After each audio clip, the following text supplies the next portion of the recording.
Thank you very much for the nice introduction, the organization of this fantastic conference, and of course the invitation. Inclusive growth has become a major policy issue in many OECD countries. How to ensure that the benefit of growth be distributed to the many, not the few, is a question that many countries are facing, and Lithuania is no exception. This presentation will draw on cross-country evidence and recent OECD work to shed light on first challenges and then policies regarding inclusive growth. I start with a disclaimer and an apology. Given the very recent inclusion of Lithuania in the organization, most of my charts, unfortunately, do not include Lithuania, but this should be corrected in the coming months. That's a work in progress. What's inclusive growth? It can be thought of as a shift of focus from GDP growth per capita to household disposable income. Household disposable income, as you know, it's the market income minus the taxes plus the transfers. That's what income, what households are left with at the end of the month to consume and save. And as we can see on this chart, is that in most OECD countries, in spite of GDP per capita growth, most people have seen little or no income growth in the past decade. As you can see from the blue bars, the median household has seen very little or no income growth in many countries, and developments with regard to the bottom 20% of the income distribution are, as you can see with the white squares, even worse in many countries. This discrepancy between the dynamics of median household income and GDP growth translates, of course, in an increasing inequality. Income inequality is a complex topic that can be looked at from various angles.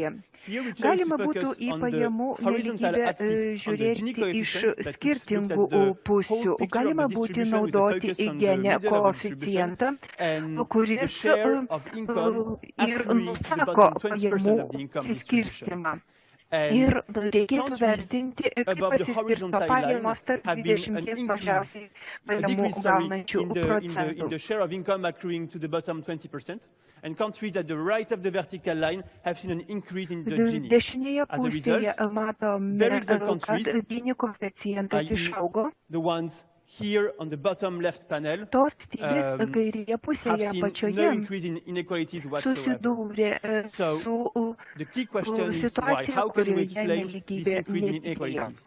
There will be three key topics: productivity, labor market, and redistribution. I start with productivity.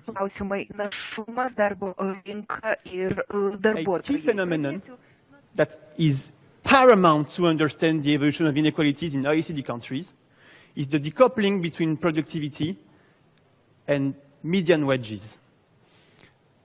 The red line is the growth of productivity, whereas the black line represents the real median compensation. So the increase in the spread between the two represents this decoupling. And it can be explained by two phenomena jointly occurring. The first one, that corresponds here to this shaded area between the red and the blue line, is the decrease in the labor share. The red line is not the median wage, but the average wages. And as we can see, there is a growing difference between productivity and median wages. That means that productivity is less and less benefiting to workers, as opposed to what was happening in the previous decades, as we know.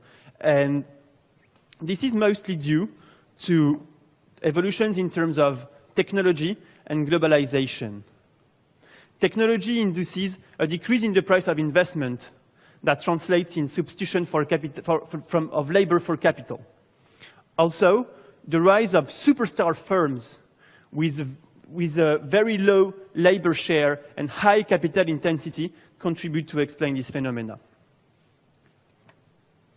The second phenomenon that corresponds to the increasing wedge between the blue line, so the mean wedge, and the black line, the median wedges, is simply the increase in the dispersion of wedges. As you know, for any distribution, the ratio of the mean to the median is an index of inequality. And here, we see that the top wedges have been increasing disproportionately with regard to the other. And the question also, once again, is why. To understand why, we have to go micro and to look at what's happening at the firm level. Recent OECD work exploiting firm-level data showed that the global productivity slowdown does not result from a slowdown of productivity at the technological frontier. It results from an increase in the gap between top frontier firms and the laggards. Frontier firms here are the top 5% of firms in terms of productivity per country, per year, and per two-digit sectors. And what you can see on the left chart is that labor productivity have been increasing more, in terms of labor productivity, the gap between frontier firms and the so-called laggards, the remaining 95%, have been increasing dramatically in the past 15 years. This productivity gap results from a slowing down of the diffusion process, winner-takes-all dynamics, and the role of tacit knowledge. A very important result of that is an increasing dispersion in terms of wages between the wages earned by workers in frontier firms and wages earned by workers in the laggards. This connection between productivity and wage dynamics is key to understand development in terms of inequality and has come to be called the productivity inclusiveness nexus, meaning that these two issues need to be tackled jointly. Now, on the labor market. In the recent period, we've seen an increase in the job polarization of the labor market, meaning a decrease in the share of medium-skill, medium-paid jobs with regard to the shares of low-skill, low-pay, and high-skill, high-paid jobs. That results in job losses, rising inequalities, a squeezing of the middle class, and a hollowing out of the labor markets. The main driver of labor market polarization is the effect of technology on the demand for skill. Technology is distorting the demand for skills because technology is complementary with high skills. High-skilled workers benefit from technology and become more productive thanks to the use of technology. It's a substitute to medium-skill, routine, clerical jobs that's resulting in a decrease in the demand for medium skills, and it's complementary to low-skill jobs. Globalization also plays a role through the offshoring of manufacturing activities that are usually devoted to medium-skill workers. Very interesting analysis by David Otter proved that this results in distortions of the wage distribution because top skill jobs have a low elastic supply.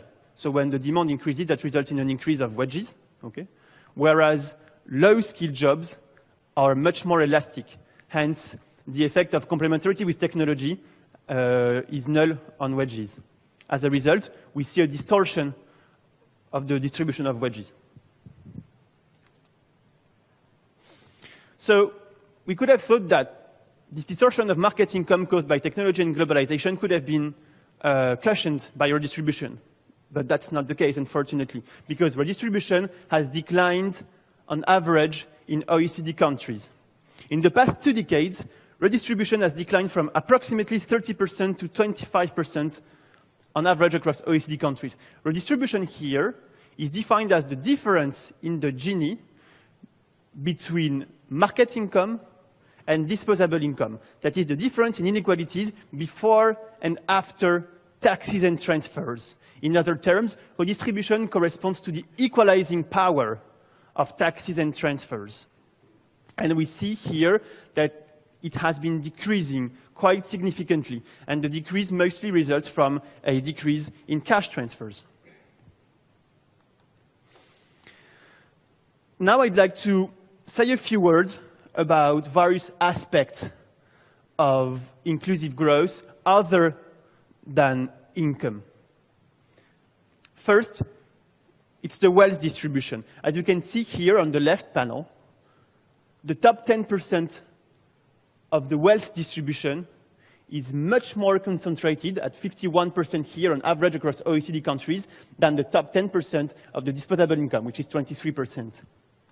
And interestingly, as shown by recent OECD work, the dynamics of wealth inequalities are mostly a housing story, mostly because housing is the key asset of the middle class. Households who do not own much mostly own their main residence, and hence the strong correlation between home ownership and wealth inequalities. Another non-income aspect of inclusiveness is the geographical aspect of inequalities. This chart simply shows that manufacturing is much more regionally concentrated than other sectors. As a result, shocks to manufacturing disproportionately impact some regions, even though they can go unnoticed from a macroeconomic point of view. And as a last non-income aspect, I would like to shed light here on the question of social mobility, as this chart shows the impact of family background on PISA scores, how much your family, education, and income level determines the grades you get at school. Now, a word on the policies. Our policy analysis mostly relies on Going for Growth, which is our one of the flagship publications of the OECD Economics Department that builds on both cross-country quantitative evidence as well as qualitative evidence expertise provided by country desks. And I jump straight to the policies and reforms for inclusive growth. The reforms fall in broadly three categories: firms, skills, and workers. Firms and business dynamics to try and close the productivity gap, skills to adapt to the shifting demand for skills, and workers for a more inclusive labor market. More specifically, we can see that a key element in terms of the dynamism of product market has to see with a better allocation of resources among workers and better policies in order to ease the exit of so-called zombie firms. In terms of skills, we can think of the policy question as a race between education and technology. As technology is shifting the demand for skills, education has to keep up with that pace in order to adapt the supply of skills. This is from Goldin and Katz 2009 paper. And lastly, redistribution and tax progressivity is absolutely key to reduce inequalities at the top of the distribution. And I finish with a few words on policy priorities for Lithuania, drawing on the last OECD economic survey.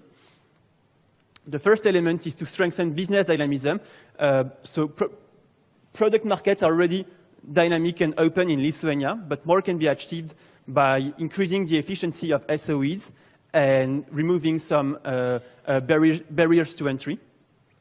A lot of work can be done in order to increase the labor market inclusiveness, as there is still 25% of unemployment among low-skilled workers. And that can be achieved by enhancing education, reducing informality, and overall reducing the tax wedge that amounts to 40% of wages, which can reduce the attractivity of low-skilled workers. And lastly, a lot of work can be done to improve redistribution with regard to the progressivity of the personal income tax, the recurrent tax on property, that is on about half the level of what is the OECD average, and lastly, by phasing out some distortive and regressive features in the taxation of wealth, such as the exemption on the capital gains from selling secondary residences. Thank you very much for your attention.